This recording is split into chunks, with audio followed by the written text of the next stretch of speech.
Hello, everyone, and welcome to another recording where I interview amazing people in South Africa and in Africa who work in the technology space, but who are speakers and writers and who learned over the years to overcome their fears, their anxiety, even though I think for most of us it's still there to some extent, but also to kind of stand up and say, I've got a voice, I've got something to say. And a big reason why we do these recordings with the Africa's Technology Speakers and Authors Forum is to give exposure to amazing people, to the audience, but also to help the audience who might have ambitions to write more or to speak more, to learn from the things that we wish we knew years ago. And it's a wonderful privilege for me today to welcome Samantha Msipa, a technology policy strategy specialist, more than 4 years of AI governance experience, digital transformation, regulatory compliance, a background in law, which is so interesting in this AI space. And she's joining us today as somebody who writes in the technology space. So, Samantha, very welcome. Thank you for your time. Maybe briefly give us a better intro than the one I just gave. Thank you so much. I think you did justice. I like to consider myself a legal and technology enthusiast. So I've been able to try and bridge that gap between science and law, which I'm sure a lot of people are wondering how I've been able to do that. But I've been privileged enough to work at think tanks and international organizations, which have been able to hone that experience and be able to just diversify my experience despite that background in law. Okay. And what triggered you to get involved in technology? Did you grow up with it, or was it an interest? What was the route to working in technology? Surprisingly, I only encountered artificial intelligence when I was doing my master's in international commercial law. So initially, I wanted to have a career in international trade. And a professor of mine introduced me to background in artificial intelligence and law. That's when I realized that this technology is actually revolutionary. So I ended up doing my dissertation on the civil liability for artificial intelligence, and I've just been trying to advocate for more human-centric, for socioeconomic development in Africa at large. So that's mostly how I started this. Those topics are so close to my heart as well. I would say we need African solutions by Africans for Africa, even Yeah. when AI. And then tell us about the writing. Now, obviously, you've done academic writing and research. Have you also done like blog posts or newspaper articles or other things that's maybe a bit more or less academic? Yes. I have. I actually started with blog posts with Africa Matters Initiative. I'm also passionate about women empowerment. So that's how I started my writing journey.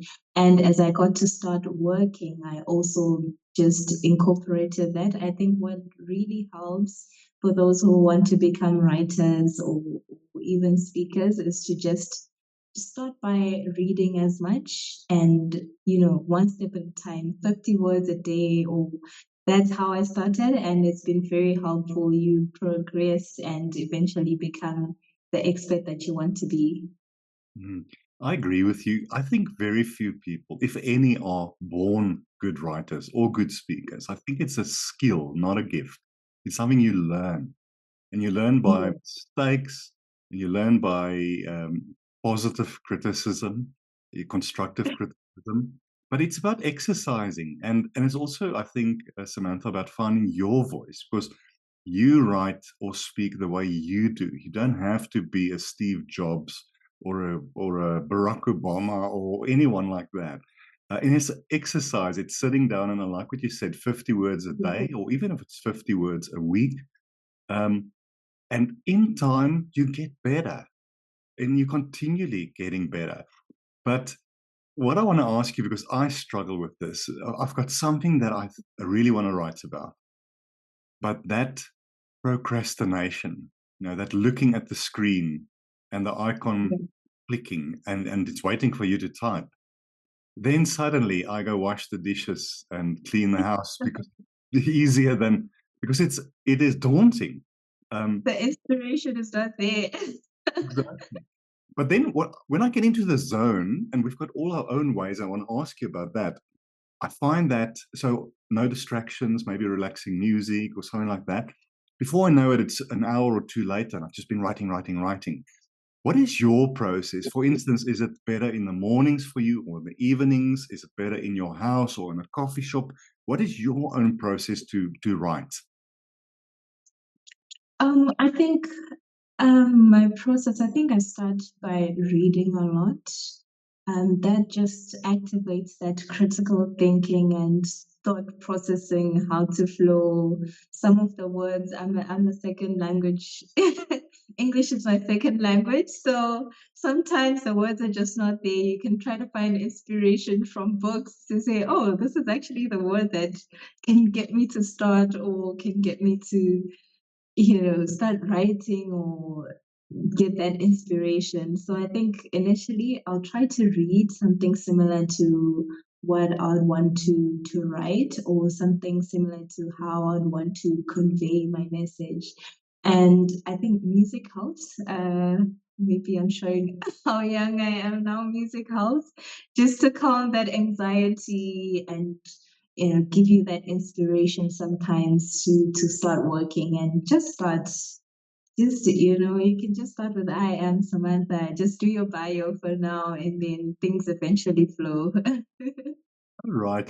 I like what you say about reading. Firstly, if you want to be a writer, I think you have to read a lot more than you write. But what I do find is when I want to write something, because it feels like my brain is all over the space, I can't focus. If I sit down with a cup of coffee and I just read sometimes just a random book for 30 minutes, it's maybe to do with brain waves or something, but I start Mhm. relaxing and I start focusing. And after reading for a bit, I find it better to write. And for you, is it writing at home or a coffee shop or the office, or does it not really matter? Can you write anywhere? What works in your system? Oh, it doesn't matter. I always have my phone with the notes aside because you can get inspiration from anywhere. Sometimes it's conversations with people, and because we're human, we forget sometimes. So I'll just write notes down. But I do find that when it's quieter, I'm better at writing when it's more quiet. But I've been able to adapt. And tell me that first draft, because that is for me the most daunting piece of writing. Because I'm very tempted to edit as I write. So when I see the spelling mistakes highlighted or the grammar mistakes, I want to edit it. And I find, you can't, for me, I can't be creative and critical at the same time. So Mhm. I've heard a phrase once that calls it puking on paper. In other words, that first draft, no matter the language, the spelling, Yeah. what people might just write. And sometimes what I do is I put a timer on 40 minutes and doesn't matter what happens. I'm going to keep on writing, even if it's the biggest nonsense I've ever written, but I'm going to keep on writing for 40 minutes. And in that time, ideas spring up and the article takes a shape I didn't think it would. So tell me about that blank page, that first draft. Is it, do you also struggle with being super critical, wanting to fix it, or does it feel easier just to blah it out and then later edit it? I think it's just easier to put it all there. Put it all there, because sometimes you have different ideas, and your first one might not be the best one. So if you put it all down and then ask someone to review or critique to say, okay, what is this doing here? Or actually, I'm more intrigued by this, then you can see what your readers might prefer and what you might be more inclined to focus on, because when we're also writing, we also want the readers to be interested, the readers to be intrigued by what we are writing. So that is quite difficult to narrow down or to accept that criticism as well. But it does help to just give it someone else and perhaps point you in a direction where more people might be interested in rather than how you just wanted to be out there all over the place. Or it can just be two separate articles. You can find that you've had one big draft that turns into two brilliant pieces. You're so right. And something that I like that you touched on, Samantha, is to always remember you're writing for an audience. Who is the reader? Is it a he or a she or both? Are they young? Are they old? Are they literate or not? Perhaps ethnicity or geography is important. Yes, Because on the one hand, you are writing for a reason, but on the other hand, somebody is reading it for a reason. And I like what you say when it comes to bouncing it off with people you trust and love, because sometimes they can be harsh and critical. I do it with yes, my wife. I'll write a piece and she's a physiotherapist. She doesn't work in technology. And if she doesn't get it, as call it a normal person, then how will the readers mhm, out there get it? So, but I do find that even more daunting because I give her the right, with respect, but to critique my piece and to ask questions. right. Man, but it feels like a knife in the heart because that article is my baby. And now you say it's not good enough. But I think it's important to do that. So, for you, who is that audience or audiences? It might be, if that's even an English word, because it's also my second language. But when you write and you imagine that person that might read it, and it could be different personas, but who typically is that person, Samantha, that you are writing for? Usually with blog pieces, I'm writing for the larger African audience. So what I take into mind is just looking at that grassroots level. If I was an individual in perhaps in Harare or in Johannesburg reading this, how would I perceive this? Would it be acceptable to me as a person living this experience or experiencing this sort of technology? So that really just tries to help me write more simpler sometimes, or depending on where it's going to end up, which platform, then you can just try to say, okay, I'm in Southern Africa. These are the lived realities in Southern Africa, perhaps with my case studies or with to make it more relatable, I should just reflect those lived experiences. It's Mm. for example, sometimes you can be writing about the digital divide and then get an example of robots working in restaurants. That will not be as reflective to a person. Now they're wondering, well, what's happening? Where have I seen a robot in a restaurant or things like that? So it's really helpful to just reflect on that before the writing process, or just incorporate that thought process in the wording and the language that you'll be using. It's almost about putting yourselves in the shoes of that person who you want to read it because you might use terms, technological terms that they don't understand. So you have to really dumb it down. It's not because they're stupid, it's just they're not experienced in technology. And Yeah. if your target audience, for instance, is young women or young men, then there's different ways because you need to trigger them to want to read that Mhm. article. I want to ask you also about storytelling because I think writing is a story. There's a start and an end, and then there's stuff in the Yeah. middle. And and if you write, I guess if you write an academic paper or a white paper, it's different. It's much more factual and honestly boring. But if you write a story to inspire people to action, to inspire them to believe in themselves or to learn, it's a story. For you, how Yeah. storytelling kind of weaved into how you write your articles? Um, yes, I think it goes back to wording and language. I think storytelling is quite a difficult skill. Well, for me, it has been a difficult skill to acquire because I'm not as creative as I'd want to be. But I think it's quite a powerful tool in tech writing because it makes your writing more accessible and relatable, so people can be more engaged. So instead of presenting those abstract concepts like we're talking about, making technology so complex, so out of reach, you take it down to the person, you take it down to everyday lives. I remember speaking with my dad when I started my career in tech policy. And I was explaining to him what artificial intelligence is, but I started with self-driving cars. And then he said he woke up and he was just scared for his life. He had nightmares because of what I told him. So, that time I probably should have explained that in your phone, this is how you've been able to use this. This is how you've benefited out of this technology. So sometimes just, present it more relatable, reflect that African experience, make it more simpler and relatable to the person. Of course, there are harms that you need to present, but you also don't want to be scaring people off when you have an important message to deliver. Right. Next, I want to ask you about the writer's elephant in the room, to chat GPT or not, or Gemini or whatever. Because some of these platforms are very helpful for me in Yeah. idea generation, maybe rethinking the shape of my article. But the temptation is there to chat GPT the whole thing, and then it's not my voice. So does it help you as well? And how do you use it in a way that still keeps your authentic voice in the article?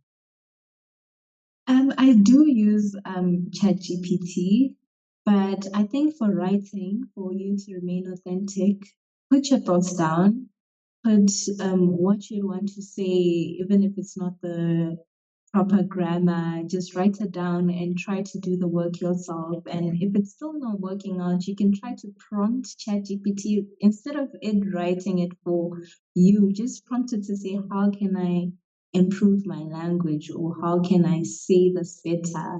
So that it's still your thoughts and the core message and language that is still you being reflected rather than the AI tool that you used.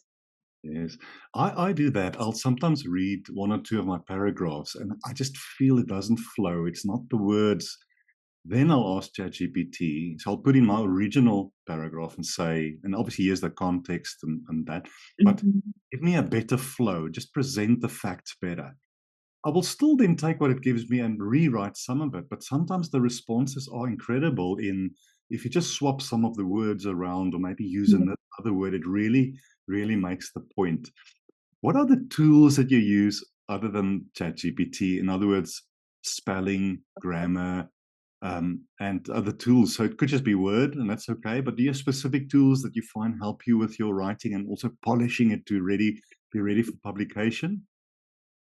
Grammarly, the traditional one we go back to, that grammar needs to be spot on. That's the one I mostly use, and the general purpose technologies. Sometimes I try to flirt with different ones. I haven't really found a niche because I think every other tool has its own benefits. You have ones that are beneficial for research. Some will help you to actually see, because I read a lot and sometimes I get inspiration from what I'm reading. It's also important to reflect if you're not actually plagiarizing what you've read and trying to make it your own. So sometimes I do check You have to. just to keep myself grounded. You're right. I also use, even though I know it's my piece, but I've used some AI. I still check it with a number of free plagiarism checkers. Sometimes they're Yes, really bad. They will say an original piece is totally plagiarized, and I know it's not. Or I know I yes. literally just copied and pasted ChatGPT, and it says it's 30% plagiarized. So I think it's use different tools. As we get to the end of the chat, I've got one or two more questions, Samantha. What about writing in your native language? Firstly, what is your native language, and have you written in it regarding tech, and what's that been like for you? I'm originally from Zimbabwe.